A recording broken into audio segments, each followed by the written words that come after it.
Դե ինչ, կանք ստեղ, հեսա լրագրողներից մեկը, եթե չեմ սխալվում ժողովուրդ օրաթերթի որոշ նյութեր կա, որոշ հարցեր տվեց պատասխանեցի, եկանք ստեղ զրուցեցի բնակիչների հետ,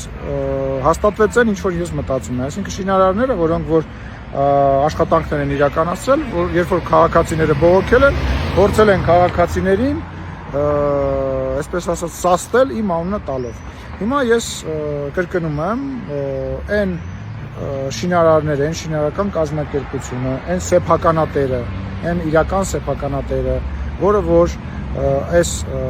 Բաղրամյան 26-ի շրջակայքում վերևը գտնվող շենքի սեփականատերն է եւ այստեղ անվտանգության խորհրդի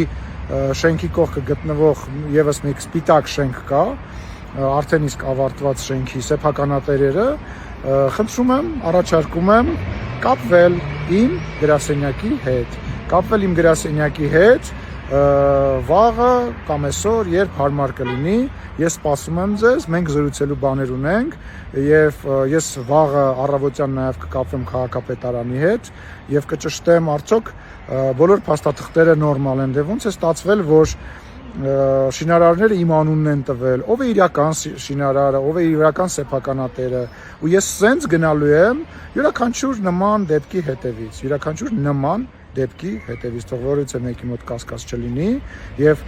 եւս մեկ անգամ խնդրում եմ, հարգելի հայրենակիցներ, Հայաստանի Հանրապետությունում այն գույքը, այն սեփականությունը, որը որ ես ունեմ, ամեն տարի հայտարարագրվում է։ Դրանից դուրս որևիցե գույք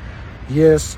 չունեմ եւ չեմ կարող ունենալ։ Շնորհակալ եմ եւս մեկ անգամ, սպասում եմ այդ կազմակերպությունների տնօրեններին, սեփականատերերին։ Եթե վաղը մինչև օրվա վերջ իրենք ինձ հետ չկապվեն, ես պարտադիր կերպով իրենց հետ կկապվեմ, բայց առաջարկում եմ իրենք իմ հետ կապվեն։ Չմոռանաք հավանել տեսանյութը եւ բաժանորդագրվել Civic AM-ի YouTube-յան էջին։